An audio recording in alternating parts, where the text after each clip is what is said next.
The most obvious first step would be to start exploring TMS providers that meet the criteria.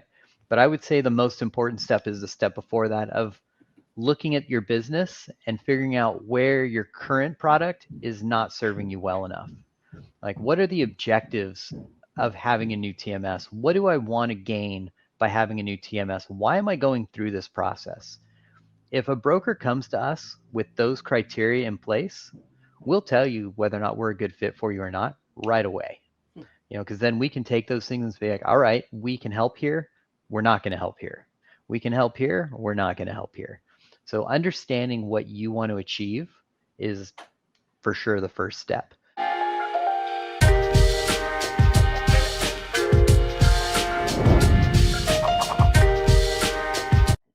Welcome into another episode of Everything is Logistics, a podcast for the thinkers in freight. I am your host, Blythe Brumleve, and we are proudly sponsored by SPI Logistics and Tai Software. And we've got another great episode for y'all today, speaking with the CEO of Tai Software, and that's Walter Mitchell. We're going to be calling him Mitch for the rest of the interview, and you probably know that already if you've listened to any of the previous episodes, because Tai is really great about appearing on a variety of shows and making their own content. And so for the sake of this episode, we are going to be talking about sort of that baseline status quo of freight brokerages in 2024 and how to build and how to grow for 2025. So Mitch, welcome back to the show.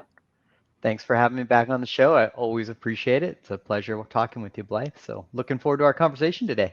Absolutely. Now, before we hit record, we were talking about, sort of the entrepreneurial struggle of how to, or, not necessarily how to build a business, but dealing with the day-to-day business and all of the sort of whack-a-mole problems that come up that you got to kind of solve and put out those fires every day. Yeah. Give us a sense of what Tai Software looks like today. What is sort of the company size, the team size? Where are y'all all located? Because I don't know that we've ever really set that status quo. Yeah, that's a great question. So Tai Software we rebranded right during COVID, and that's where we became Tai and really started growing the business in the way we have been over the last few years. So it's been about 4.5 years that we've been really out making sure everybody knows who Tai is. Our product's a little more than 10 years old and continues to evolve as well. But over the last 4 years, since we came out of kind of COVID timeframe, we built a remote first company. So we are at about 65 employees, build up the Tai team. We got some really cool people on the team, and we're really fortunate to have such a great team. But we also have a very diverse team. We have people in 3 countries. We count Canada as a separate country up there, but we only have one person on Team Canada. So, but we're still counting it. And then I think we have employees in 17 states today. So we have team members all over, and it's kind of a change was really hard for me to take on because prior to COVID, I was definitely the in-office guy. You had to be in the office. Like, I didn't want any remote workforce. And now today, the entire team is remote. So it's weird and different. But one of the things that we've learned about being remote is if you're going to have a remote team, you have to take advantage of it. And so we hire people with brokerage experience. And if I was to try to hire people local with that brokerage experience, it would be difficult. But being that we're looking nationally and hiring people all over the US, we can find some really talented people that really specialize in what we're doing. And so technically, we're all remote, but we do have an office in Southern California. I live in Southern California, and so we do have an office here, and that's where I am. In fact, this picture behind me is in Huntington Beach, California, where our office is, and that pier is actually right in front of me, about a quarter mile. So that's a little bit about Tai's size and staff. Well, that's awesome. What was the, I guess, the catalyst, maybe not a catalyst, but a moment that, because you mentioned that you weren't necessarily a believer in remote work, but now you've seen the benefits of being able to hire that top talent all across North America. So what was sort of that first moment that you said, oh, maybe this remote work is actually a good thing? Candidly, I was forced into it, right? COVID made us start working remote, and I'm like, look, we're technology guys, for our team, and we understand technology. So let's see if we can do this. And what we did was we just had to change some of our management styles. We had to readapt some of the things that we did and make sure that we have ways to hold remote people accountable to their daily work and make sure that they have reporting and connectivity. And so there's a lot of chat messages. I think like just this week, every week in Slack, we send about 15,000 messages Oh, amongst our wow. team. That's a lot of messages. But those are how we stay connected, right? Because you can't walk by somebody and say, "Oh, hey, how's it going, Blythe?" That doesn't happen. You can't meet somebody up for lunch. You have to be more active in connecting. And that was one of the things that we learned is as we started embracing the remote methodology, it works as long as you don't try to manage remote people the same way you manage in-person people. You have to lead your team differently. And now we kind of have the opposite problem of even the people who are close enough to come to our California office, they don't very often because when they come in, they spend their entire day on video calls with the rest of their team who are remote. So it takes away some of the value that they used to see by coming into the office. So it's interesting how that dynamic has changed and how we kind of evolve. And I think it's a sign of kind of progress that we have to think about as business leaders is things are going to change. And even if we're uncomfortable with them, they're going to change. How do you deal with maybe some communication overload? If you're in meetings, kind of a lot of the time, 15,000 Slack messages. How do you get the Uh, good work done? oh, way to go. It's like you're finding all the buttons to push today, you know? That's a good one. This is something that I get a lot of passion around, right? And the thing that you hear is, well, we need good communication and we need, communicate more. And you often hear where it's more and good are the terms around communication, but it tends to be a little bit more emphasis on more communication is better, but it's really not. It's better communication or thoughtful communication or pointed communication are the things that matter. And you see this even with an email to a customer or an email about a shipment. If you put in 200 words about the status of a shipment, that's not good communication. That's more communication, but it's not good because you've actually hurt the recipient of that communication. They have to go through and read all of this information, and all they really wanted is appointment scheduled 2 p.m. today. That's all they wanted, right? That was what they asked. Where's my shipment? Appointment scheduled 2 p.m. today. Done. You've given them the information they need. They can consume it. Now, it doesn't mean you can't add a little bit around it, like, hey, thanks for the shipment. You know, if you have any other shipments, hit me up. But now, still, I'm only at 30 words, but I've accomplished all those objectives. And so, thoughtful communication is the key to it, and a never-ending battle too, right? We have to talk about it and think about it all the time. Yeah, that is a professional at work, ladies and gentlemen, because that is a perfect segue into shining a light on freight brokerage communications and all of the different aspects of running a freight brokerage in 2024, going into 2025. As you know, a lot of companies are maybe thinking about starting up their own business, or maybe have started one of the crazy people that actually started a business in 2024, which is, good on you if you did, because you'll probably be one of the stronger companies out there in a few years. But what does sort of, I guess, the status quo of a freight brokerage look like today? Is it the massive amount of communications and, software overload? What does it look like to start a freight brokerage, I guess, in this day and age? Yeah, well, if you're willing to start a freight brokerage in 24, and even to the more seasoned veteran freight brokers who are out there, running a freight brokerage in 2024 is a practice in resilience, right? It's showing the important parts of running your business. And the interesting part is when we see all the freight brokers that use our product, and that's one of the advantages is over uh, the course of my career, I've probably seen over 1,000 freight brokers operate in our TMS in various stages.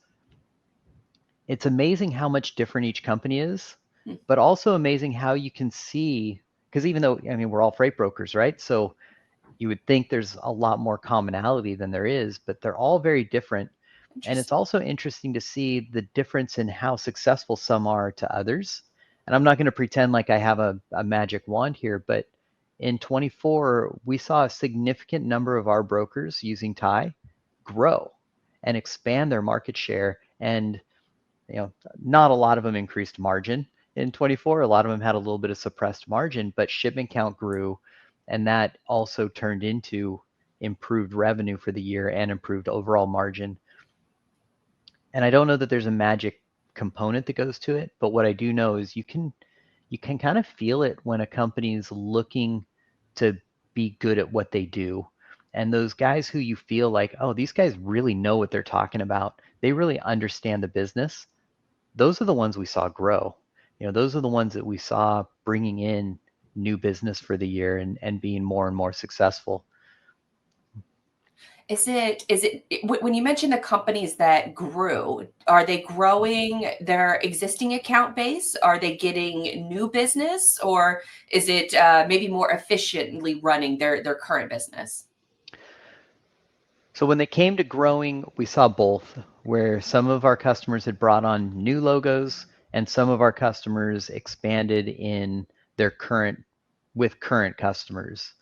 However, in both cases, I mean, these are both sales activities that they're doing, where they have to be proactively going out there and building more business and looking at both sides. And you bring up a great point. If we're looking to build our business, and even at Tai, we do this the same way. There's really two key aspects to building. Can I grow with my current customers, and can I go get new customers? And can I keep from, along with grow current customers, can I keep from losing my current customers? Right? And we can look at those two things are very different. We operate differently with them at Tai as well as a software provider, and that a customer that we lose, that's terrible, right? We don't want to be losing customers, but growing our current customers and supporting them and being good partners to our customers to enable them to grow and make them aware of places they can be better so that they can spend more time outselling and outgrowing their business rather than doing operational tasks. That means Ty's being a good partner and we're enabling them to grow, which helps us as well. So all three of those aspects, I think, are places that a freight broker, a technology company, a marketing firm, we can all use to be What effective in challenging markets and strong ones. Are you in freight sales with a book of business looking for a new home? Or perhaps you're a freight agent in need of a better partnership? These are the kinds of conversations we're exploring in our podcast interview series called The Freight Agent Trenches, sponsored by SPI Logistics. Now, I can tell you all day that SPI is one of the most successful logistics firms in North America who helps their agents with back office operations such as admin, finance, IT, and sales, but I would much rather you hear it directly from SPI's freight agents themselves. And what better way to do that than by listening to the experienced freight agents tell their stories behind the how and the why they joined SPI. Hit the freight agent link in our show notes to listen to these conversations, or if you're ready to make the jump, visit spi3pl.com. So with a lot of, I would imagine there's a lot of inefficiency going on in freight brokerage. Probably, they're no different than, a lot of major companies as well, where they probably have inefficient processes and things like that. But I'm curious if there's, when you say assisting the freight brokerages or helping them understand how they can grow, what are some of maybe those things that they could be looking for inside of Tai or inside of their TMS of those growth opportunities? Because I'm sure a lot of companies are thinking about this right now. They're planning for 2025. So what are those maybe little signals that they should be looking for? Yeah, it's also something that's right now is a great time to be doing it, because while we're in a challenging market, we probably do have a little bit more free time on our hands than we would in a growing market. So this is the time to be thinking about those processes. But the number one thing I would say that a freight broker should be working on, and again, stuff that we practice in our business, is to make sure you're spending that time doing the strategic work, right? It's that Eisenhower box, right, that we've talked about a lot, where the important, urgent, and making sure that we take the time to go in and look at, all right, what can be done better in my business? Where do I have inefficiencies? And fine tuning each one of those places by just 5 or 10%. When you add up 5 or 6 of those, you have a really meaningful change in your freight brokerage. So we go through, and in fact, we have a white paper that we produce. It's like the 8 steps or 8 places you can find efficiencies. I definitely recommend going to check that out. But they talk about things like managing emails. If you can go in part of your process as freight broker and say, okay, how do I manage my email box more effectively? How do I reduce my emails that I'm dealing with by 30%? That's a huge difference in your day. Yes, You can please tell also, us. yeah, exactly. Use Tai. It's easy. Well, yeah, and it is joking aside, like that is one of our pieces of functionality that is really valuable. Is if you receive an email in your mailbox, Tai can look at that email and see that there's an attachment, classify the attachment as a POD, figure out what shipment it goes to, and automatically attach it for you. And then that email gets archived away. So you don't have to deal with that email at all. And that's where we can start reducing some of that workload and let you as the broker then go back and say, all right, well, I'm not going to deal with that POD because that's done. And I don't really need to be involved in that process. It's pretty trivial. What do I need to be involved in? And the answer to that is when that customer that we were talking about earlier on, where we, instead of sending them 200 words, we sent them 10, we can follow up with them with a phone call at 4 p.m. and say, hey, just making sure that the driver dropped off your freight okay. Wanted to make sure the appointment went well. Oh, and got any more freight for tomorrow? We get that opportunity to be a little bit more on the sales side, right? We get an opportunity to grow our current customer base because I'm not spending that 3 minutes importing that POD. So outside of, so for a lot of the inefficiencies, I imagine it's one of those things that you don't know what you don't know. And so for Thai customers, I'm sure that they already recognize, the value in 30% of email reduction, because who doesn't want that? Yeah. But say I'm working at a freight brokerage and I don't know that I'm wasting time on email, or maybe I could improve, XYZ process. What are maybe some red flags or some yellow flags that I might need to be looking out for and paying attention to if I'm thinking about making that TMS switch? That's such a good question. I was just talking about this earlier today with one of the teammates on here, and one of the things we were talking about is that we do things that are maybe not very good or ineffective, but we're not doing them wrong on purpose, right? I don't think anyone has gone out and been like, all right, I'm going to put together this process. It's going to suck and it's going to be super slow and waste everybody's time, right? Like that's just not the way it works, right? But we end up with those processes. We end up with that. And sometimes we don't even know why. So what I'd recommend in that case is, again, it's where taking a step back from the day-to-day operations and thinking about like, okay, where can I improve my business? Where are people spending time? And looking at it from a different lens is really helpful. At Tai, we have team members who you can call and consult with, and we'll talk to you about your processes. We'll talk to you about what we see in the way that you're using our product, just to kind of influence that conversation and see like, okay, what should you be doing or what shouldn't you be doing? And that way you can kind of get some ideas. But at the end of the day, it's up to the broker to really fix and to find out like, you know what, maybe I'm not being very efficient. Talk to us anytime. We love these conversations too, because it's so much fun to explore how to improve businesses and how to help especially when somebody wants the help, right? Then it's so much more exciting and so much more fun. We had an episode drop a little over a month ago, maybe 2 months ago, that had the CEO of SIO Logistics, Ali Shafi. Yeah. I think I'm pronouncing his last name correctly. Sorry, Yeah. Ali, if I'm mispronouncing that. But he said that he regularly, and he's a Tai customer, and so we had more of like a customer interview with him on how he uses Tai, how he first found out about you guys.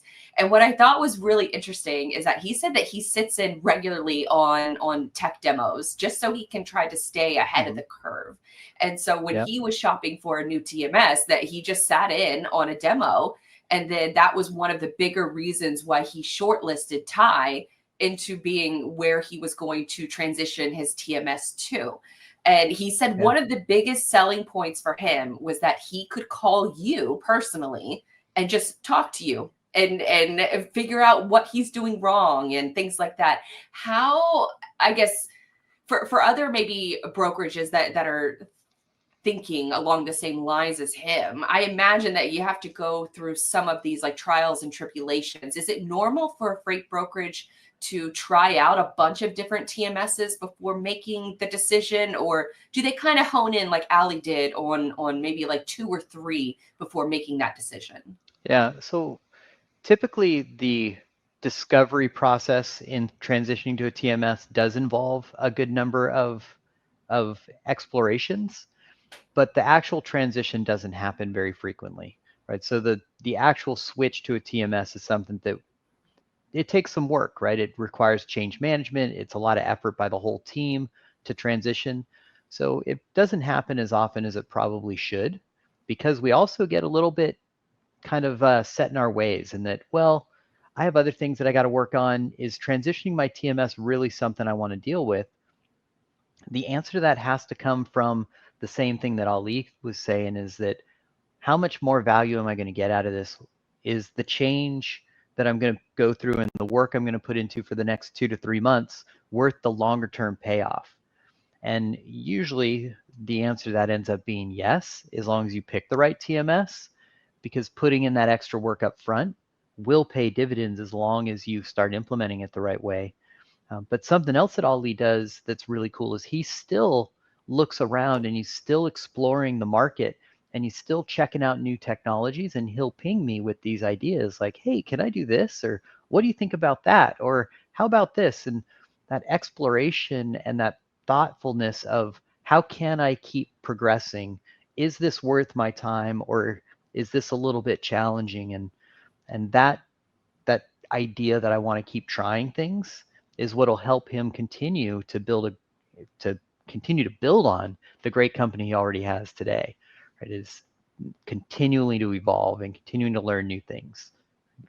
Yeah, I think that that's super interesting, and also great for you to be able to have, somebody who's in that role exploring those different tools, and then you can kind of pick his brain a little bit on, what features to add to your own roadmap, which I know Ali specifically said that he hates the word roadmap. So apologize to him if he hears that. I couldn't think of another phrase to use in that regard. I think it's embedded in my brain for after that conversation. Yeah, because roadmap just means you don't get it today, right? Right. So, but yeah, as a technology provider, it is one of the interesting components is I don't move freight, and I'm not a freight broker. I have to rely on my customers who are using it every day. And so when we lean in on somebody like Ali and say, okay, well, you were talking about implementing this, going back to email, the email functionality to pull documents in, how's that working for you today? And analyzing customer usage, and then taking what we try to do is take the feedback from Ali and others to say, okay, well, this is how it's working, what you tell us about it. And then we use that with the analytics of what has actually happened in the system, and combine those two things together. We can continue to elevate and build an even better product and make sure that the product is delivering at the highest level for a freight broker. Brokering success demands a battle-ready strategy. Tai TMS equips freight brokers with the ultimate battle station for conquering a tough market. With Tai, brokers gain access to a comprehensive platform where rate intelligence and quote history converge on a single screen. It's not just a page, it's a strategic command center designed to help brokers win. Tai equips your team with all of the data they need to negotiate with confidence and allows them to communicate directly with carriers and customers from a simple control base. Revolutionize the way your brokers perform by giving them a competitive advantage with Tai TMS. For more info, go to tai-software.com/battle stations, and we also have a link for you in the show notes to sign up for a demo. Do you have a favorite feature of Tai that you guys have added into the platform based on a customer recommendation? That's a tough question because literally every single thing in the product is built off customer recommendation. Oh, true. Right? That's a great answer.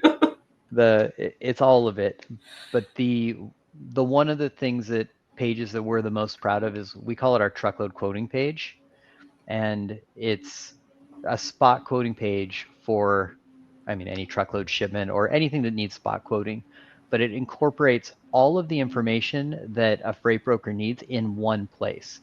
It includes historical data, it includes customer data, it includes pricing from partners like Green Screens, it incorporates the load boards, the digital freight matching. All of this comes in together so you can see the entire process without having to move in and out to different pages. And it just gives you a holistic view of how am I going to quote the shipment? How am I going to do the best to win? So that's one of our favorite pages in the system, and we continually evolve it and continue to grow it all the time. In fact, I think there's more updates coming for it this month as well. So always a Have you work in guys, progress. don't say roadmap because Allie will hear it. Work in progress. Now, for maybe for other CEOs like that are maybe in a similar position to Allie, and they're thinking about shopping in TMS providers and looking at new solutions, what would you suggest as being one of the first few steps that they should take? Yeah, one of the first steps the most obvious first step would be to start exploring TMS providers that meet the criteria. But I would say the most important step is the step before that of looking at your business and figuring out where your current product is not serving you well enough. Like, what are the objectives of having a new TMS? What do I want to gain by having a new TMS? Why am I going through this process? If a broker comes to us with those criteria in place, we'll tell you whether or not we're a good fit for you or not right away. Because then we can take those things and be like, all right, we can help here. We're not going to help here. We can help here. We're not going to help here. So understanding what you want to achieve is for sure the first step. Now, if you don't know what you want to achieve, you can also call us and we'll help you identify some of the things that you can achieve, as well. And then you can help build up that list of why am I doing this, or what's the value of switching to a new product. So say I am already a Tai customer, and this is, the time of the year that everybody's doing their budgets and everybody's planning strategically for 2025. What do you think are maybe some of the lesser known items that somebody should think about when it comes to planning the strategy for the next year? Yeah, so in 25, I'm really hoping that we are walking out of this freight recession. I'm optimistic. I don't know that I have a crystal ball, but I'm optimistic. I want to see us coming out the other side. So what I think's going to be coming around in 25 from a technology point of view is we're going to continue, and Tai customers already do this a lot, but we're going to continue to focus on the operations people. And when I say operations, I mean both accounting ops and freight ops, but continuing to focus on what job are they doing every day? How are they doing their job? And how can we make their job even better? So when we're looking at Tai customers, places that they should be thinking about is where am I taking advantage of freight automation? Where am I taking advantage of streamlining my communication with customers? Where am I taking advantage of custom workflows that a specific customer might need? Bringing all those together to help dial in those efficiencies in different places and make sure that the TMS is bringing you value every day. So that was a little general of an answer, because it really depends on each broker onto where those dials are. But again, like reaching out to us and talking about some of the places where maybe I have challenges. What can be done here? Is this a problem that I need to solve from a business where I need to change some process? Or is it something where the technology isn't serving me well? Or is it both? And often the answer is both, where you can change something in the technology, but also change a little bit of your process and take exponentially higher gains from it. Now, when I think we had Sean McGillicuddy, who also works at Tai, on a previous Mm-hmm. episode, and he was talking about the things that are involved when you're migrating to a new TMS. And what I thought was really interesting is that he said, I believe that you guys only use the previous year's data from a freight brokerage because it's probably the most reliable, the most indicative of the current market conditions, Yep. things like that.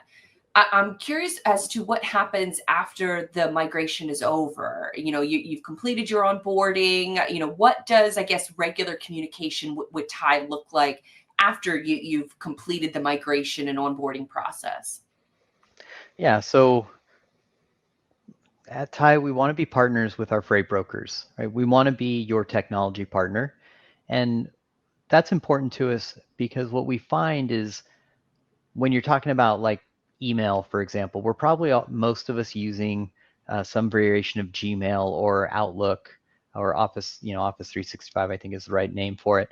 We're probably using some really large vendor there, and that's fine. They do their job okay.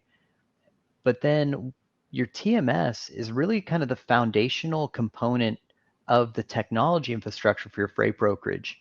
And we recognize how important that can be for a business.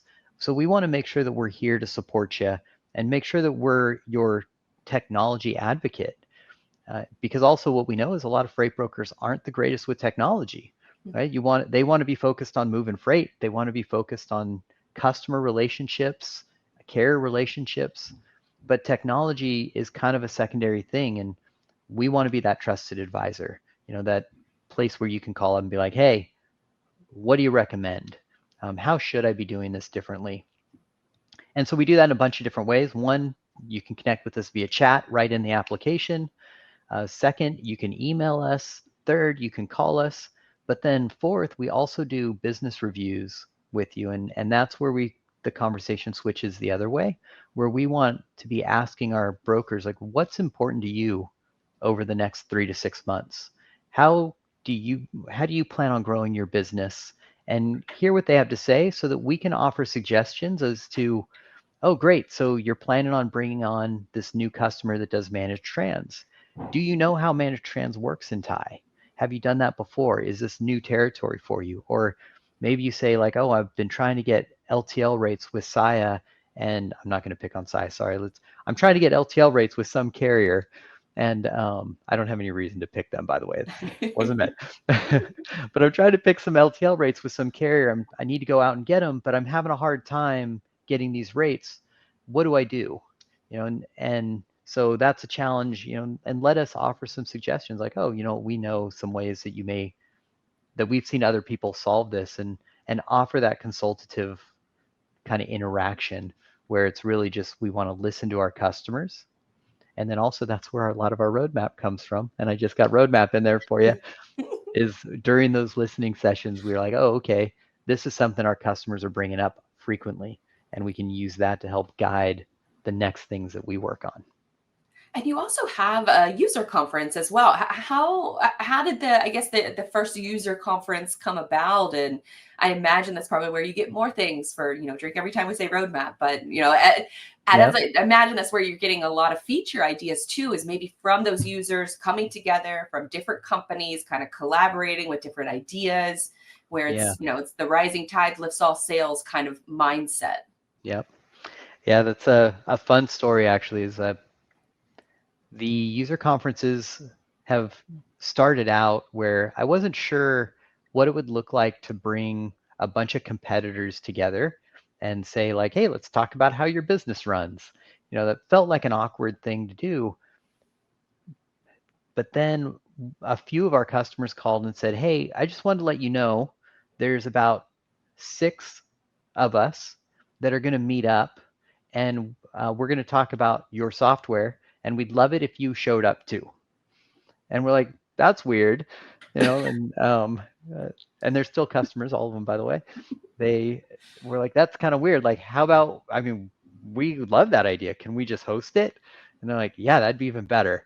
So that ended up being our first user conference. It was arranged by our customers more than us. And I think it ended up with about 20 people in a room for a couple days. And we talked about the good things and the bad things in the product. And we talked about how we can make it better, how they're using it. And the really cool part about it is more of the conversation ended up being between the brokers who were competitors talking about how they use the system differently rather than just Tai saying like, this is what we do.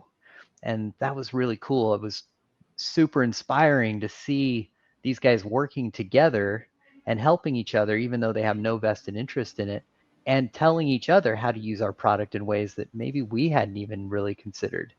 But we got a ton of great feedback from it too, and helped us plan for how we want to improve the product moving forward.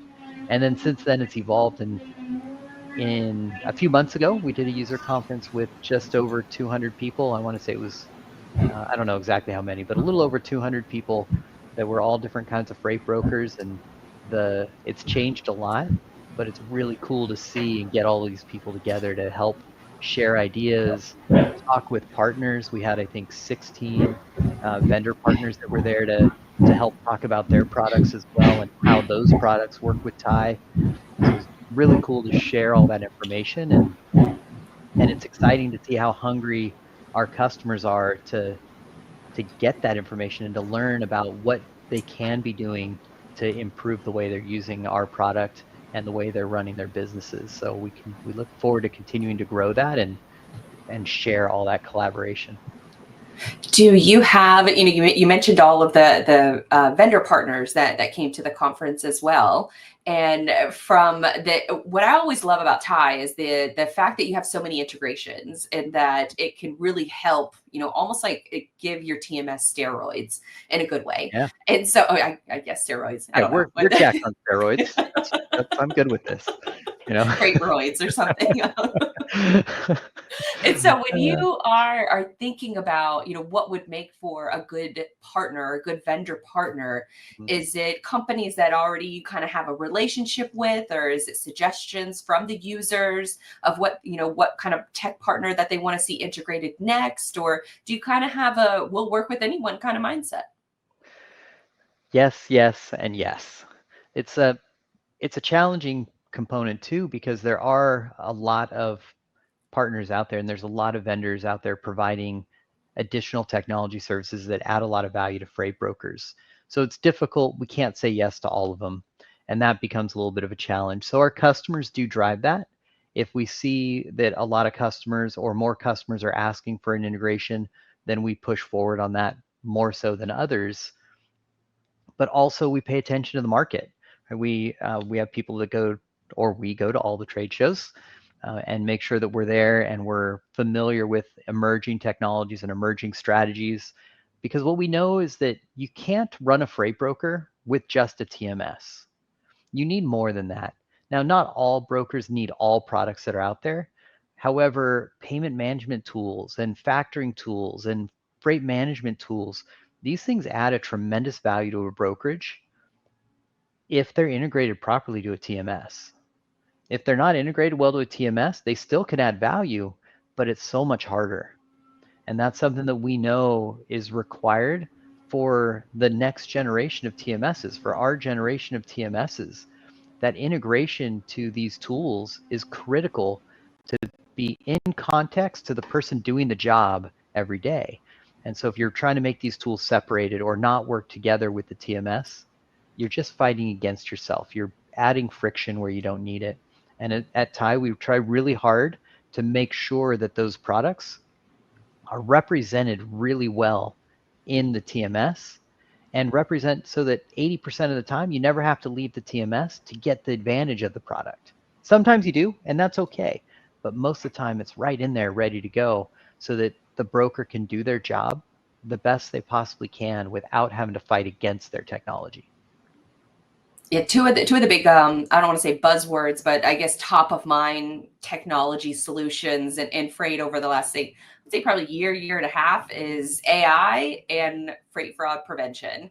Yeah. And so do you see those issues going away next year or in the coming years? Or is it just going to be something that kind of evolves as those two, I think, I don't want to say incidents, but two factors of booking Yeah. freight and moving freight in today's logistics world? Do you see those things still playing a role in the coming years? 100%. And it's you said it right, evolution, right? Maturity of those products. And we're seeing it a lot, obviously, on both of those components, on AI and on fraud prevention, where the products available are maturing. Our overall understanding of how to prevent fraud is maturing, and those products are changing all the time. And so is our integration to those products. And we see some emerging winners coming through that are doing really, really well. Like I think in the last year and a half, like Highway's just been unbelievable in some of the things that they've done and the way they're messaging it, and we're really pleased to be good partners with them to see what they're doing and be a part of that and make sure it's integrated really nicely to the TMS. So that maturity on that side is moving along very nicely. But then also on the AI side, I think that's where we're going to be seeing a tremendous amount of change over the next couple years. But the change will be moving the hype and moving the promise into reality. And so I used an example earlier with our document processor, and we've had that document processor for years. However, the document processor today is built completely differently than it was even a year ago, because we rebuilt it with a lot of the new AI functionality that's available. It's better, it's faster, it's more efficient, it does more, but it's an underlying technology that changed. So our Thai customers went from using an older style document processor to a new document processor that's built on these AI functionalities that make their job even easier and better without even knowing it. And that's where we're going to see AI mature and evolve, is we're going to see it being used in context to our daily life in a lot more ways where we don't realize, or we're not actively being like, oh, I need to go use AI. It's just going to be AI is here and AI helped me move this through the flow. For sure. I think you hit the nail on the head, because AI is kind of just used as a blanket term on a variety of different functionalities. And, it's the I guess the fear of AI is going to take my job, or, especially from the trucker perception, or, the broker perception as well, with a lot of calls getting automated with AI, and you can't tell the difference. And it's kind of shocking at times of how fast this technology is evolving. So it's really cool to see that you guys are at the forefront of this. And, even if you don't necessarily have to make an update to your document processing, that you're still doing that in the background and making the tool and the TMS system better for your customers overall. Yeah, Okay, I Mitch. love on the AI side, I love to mention too that like it does amazing things and it's super powerful, but AI is not going to replace jobs, but the people who know how to use AI will replace your job. And also AI doesn't have intelligence. AI requires guidance. And if you're smart enough to guide it, then you're the intelligence to help drive the artificial side of it, to drive the automation. And it can be a tremendously powerful tool, and we need to learn how to use it appropriately. What would be the, I guess, sort of 2 or 3 takeaways if you were going to advise a freight brokerage, and Allie's brother or something, if you were going to advise, any kind of freight broker CEO out there, what would you tell them to focus on, 2 or 3 things that will help them grow in 2025? I think a couple things that are super important is, one, make sure you're taking the time out of your day to look at your business as a whole and be strategic about the way that we're working through the business, and write down those objectives, write down that strategic plan. And what is my strategy around this? How do I want to scale my business? How do I want to please my customers? How do I want to retain those customers? So I think that would be the first thing, is take the time to look at your business and how it's operating. That would be the first thing. Number two, this one's going to be a little bit shameless, but I'm going to throw it in there anyway. Don't be afraid to switch your TMS if it's not serving you well. Even though it can seem like a daunting task, we're professionals, and the transition team is there to help support a transition. So don't look past short-term pain for long-term gains. I think that's something else that I would say. And then third, throwing a little optimism in, let's prepare for an upside next year. Let's make sure that our businesses are ready to grow and that we've got the things we need. So when the freight market does turn, and it will, who knows when, but it will, that we're ready to grow with it and that we're ready to succeed as things lighten up a little bit. Well said. All right, Mitch, is there anything else that you think is important to mention that we haven't already talked about? We covered a lot of ground today. So, any roadmap possibilities? Roadmap, yes. Love talking about roadmap.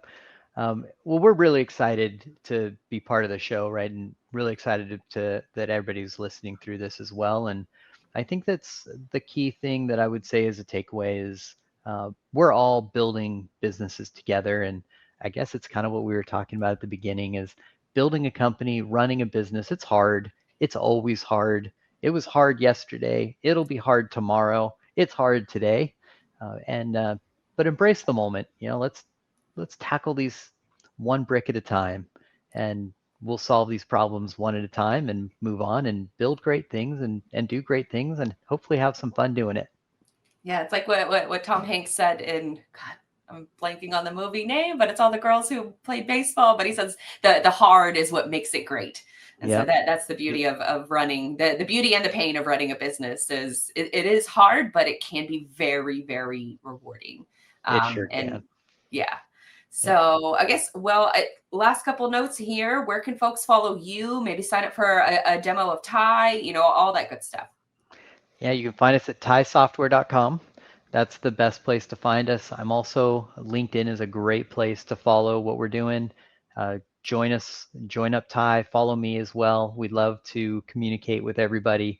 So always reaching out. We're always available on both LinkedIn and at taisoftware.com.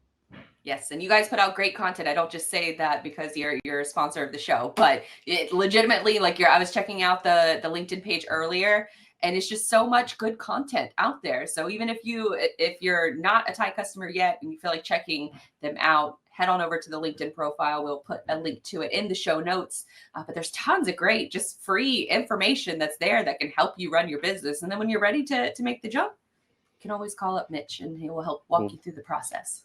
We'll be here. Awesome. Well, thank you so much. This is great. Thank you. Really appreciate it.